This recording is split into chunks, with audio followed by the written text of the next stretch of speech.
How's it going, everyone? Welcome back. Forgive me if it's been a while. It's been a while since we did a little bit of this action. So if I forget what I'm doing, I apologize. But, some things don't change. Some things do change. We'll see coming into Bengals versus Bills, because one thing is going to have to change if the Bills want to win this football game. And that is Joe Burrow is going to have to lose his first football game.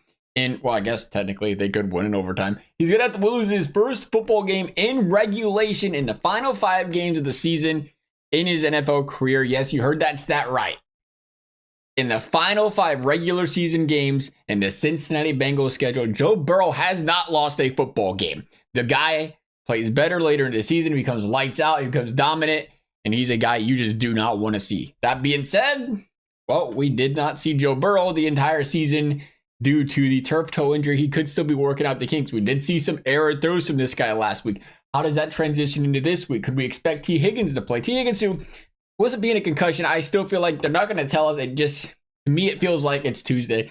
It feels like one of those things because of the past, because of his history of the injuries, he probably doesn't play. And it could be one of those games where Jamar Chase and company need to absolutely light it up. Or do they? Because you look at this Buffalo Bills defense, and it actually feels like a game where Zach Taylor, as he has been on the hot seat this season, kind of has to coach for his life. And this one's got the writing all on the wall. Run the football, and run the football a little bit more. You're going up against the number 1 ranked pass defense in the league. The Buffalo Bills have been dominant. When you look at the run game, they are ranked 30th in the league. Now, of course, a lot of talk about Shaq Thompson coming back, seeing this Bills defense kind of that glue in the middle of the field coming back, and things improve.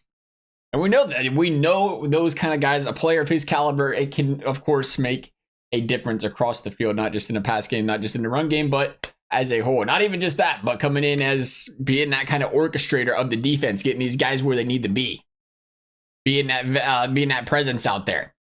Ever so important.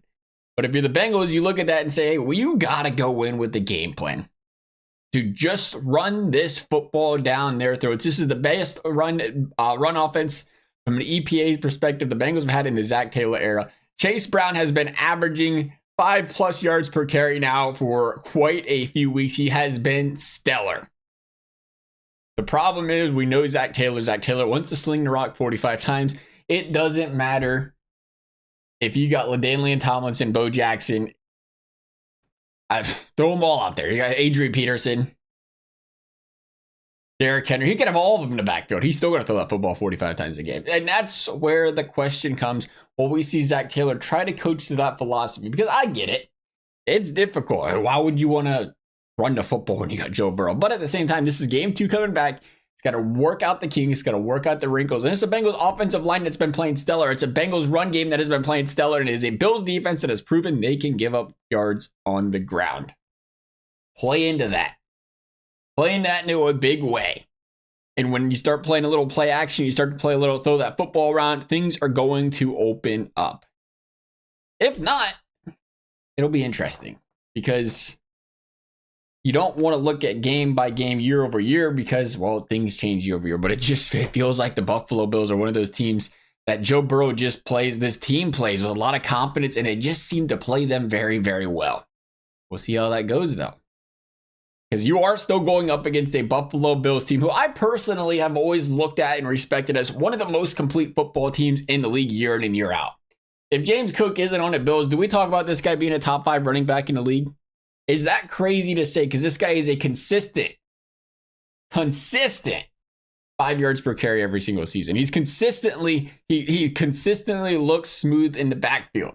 Consistency is ever so important, and this guy is the epitome of it. He got that offensive line that has always been very good at protecting the quarterback, very good at run blocking. And when you have a guy like Josh Allen, you give him time to throw the football, you give him time to make plays with his legs, it's going to happen.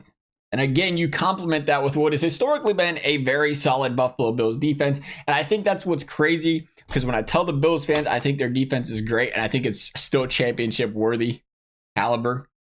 Because I think they're so used to seeing such a good freaking defense every single year. When they finally regress for a year or two, It feels terrible. I'm going to tell you what terrible looks like. Go watch the Bengals defense for the first 6 weeks of the season. That is bottom of the barrel terrible. You know, what the Bills have is, again, a problem because you do need to be able to stop the run. You want to be able to control the clock. You got to be able to get those second and longs, those third and longs, which is a testament of how freaking good their pass defense is, though. When you think about it, I know a lot of people will say, well, they don't have to pass the football. They just run it. Well, no. Those are a good football team that play with the lead a lot. They got to throw the football. More importantly, they got to throw the football on 3rd and 5, 3rd and 6, 3rd and 4. Because if your run defense is giving up all those yards and your pass defense is still making stops in those 3rd and shorts, they're playing some good football. Bills got a great football team. And, you know, I think it's part of that thought of all the way back to Bengals-Ravens. Bengals-Ravens, right? Got the Bills in their first playoff appearance in how many years?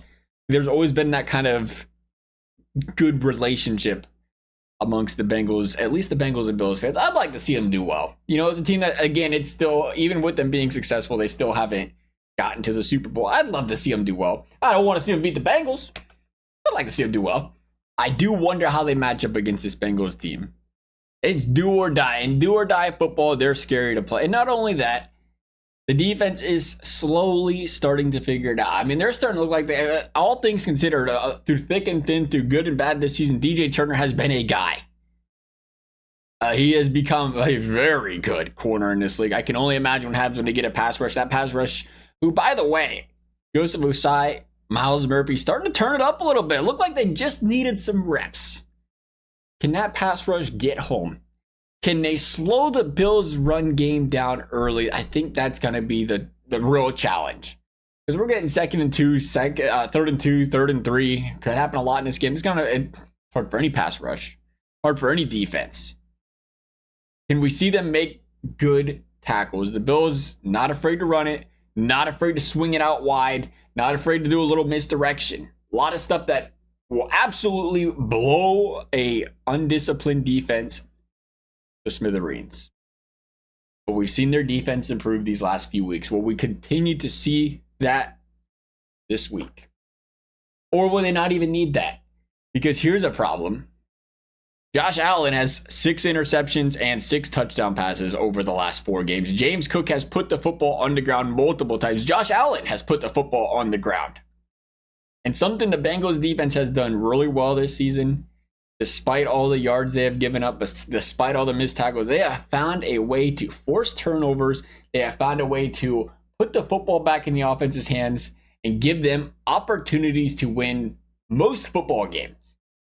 And you best believe Al Golden and company is preaching that right now. Because you know when the fumbles start happening, especially for a running back, they seem to come in groups. You know, it's like a mind game for a lot of these guys. And that's kind of what it feels like right now for James Cook.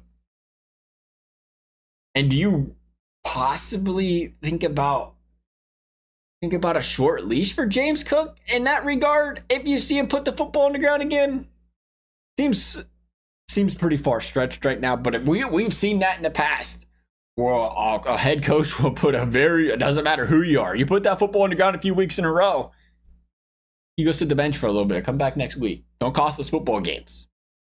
That'll be an interesting one. I think the Bengals defense finds a way again to create some turnovers in this one. And I just get the feeling we see Josh Allen, Joe Burrow, high-scoring football game that may well just turn out to be one of those games that is 7-7 at halftime or 7-10 at halftime, and then all of a sudden the second half happens and we're going drive for drive between these two quarterbacks going down to the wire. And I still think, all things considered, the momentum, the do or die, the energy that you've seen instilled in this Bengals defense and this Bengals offense when Joe Burrow returned last week, playing their best football game of the season last week. And Joe Burrow wasn't even sharp. Another week under the belt. I think the Bengals win this one 27-24.